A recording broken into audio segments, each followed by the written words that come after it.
Welcome to పురాలుకల్.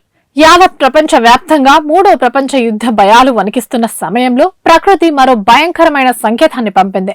లోతైన సముద్ర గర్భంలో నివసించే అత్యంత అరుదైన ఓర్ఫిష్ మెక్సికోలోని కాబో శాన్ లూకుస్ తీరంలో ప్రత్యక్షమవడం ఇప్పుడు ప్రపంచ దేశాలను వణికిస్తోంది.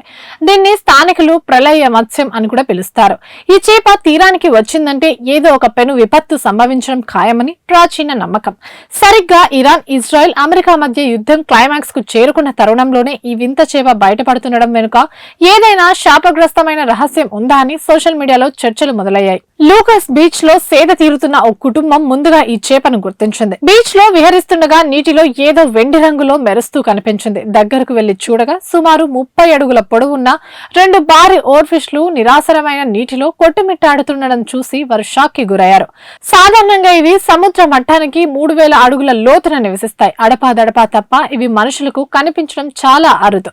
అక్కడున్న వాళ్ళు ఆ చేపను తిరిగి లోతుల్లోకి పంపించేందుకు ప్రయత్నించిన దృశ్యాలు ప్రస్తుతం ఇంటర్నెట్ లో వైరల్ అవుతున్నాయి. ఈ చేప దర్శనమిచ్చిన ప్రతిసారి భారీ భూకంపాలు లేదా సునామీలు వస్తాయని జపనీస్ జానపద కథనాలు చెబుతున్నాయి.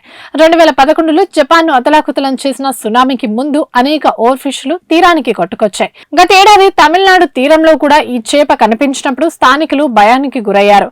గత 10 రోజులుగా మధ్య ప్రాచ్యంలో ఇరాన్, ఇజ్రాయెల్ మధ్య జరుగుతున్న దాడులు అమెరికా రంగంలోకి దిగడం చూస్తుంటే 2026 సంవత్సరం ప్రపంచ యుద్ధానికి వేదిక కానుంది అనే భయానికి ప్రాణం పోస్తున్నట్లుంది. మెక్సికో తీరంలో అమెరికా సైనిక ఆపరేషన్ నిర్వహించిన వెంటనే ఈ ప్రళయ చేప కనిపించడం భయాన్ని కలిగించే విషయమే. మరోవైపు శాస్త్రవేత్తలు మాత్రం ఈ అపశకునాలను కొట్టిపారేస్తున్నారు. ఓర్ఫిష్లు అనారోగ్య పాలైనప్పుడు లేదా సముద్ర ప్రవాహాల్లో మార్పులు వచ్చినప్పుడు మాత్రమే ఉపరితలంపైకి వస్తాయని వారు స్పష్టం చేస్తున్నారు. సముద్ర గర్భంలో ప్లేట్ల కదలిక వల్ల కలిగే విద్యుత్ మార్పులను ఇవి ముందుగానే గుర్తించగలవని, అందుకే భూకంపాలకు ముందు ఇవి కనిపిస్తాయని ఒక వాదన ఉన్నప్పటికీ యుద్ధాలకు వీటికి సంబంధం లేదని తేల్చి చెప్తున్నారు. ఇవి ఇప్పటివరకు అప్డేట్స్. మరిన్ని అప్డేట్స్ కోసం చూస్తూనే ఉండండి పురాలుకల్.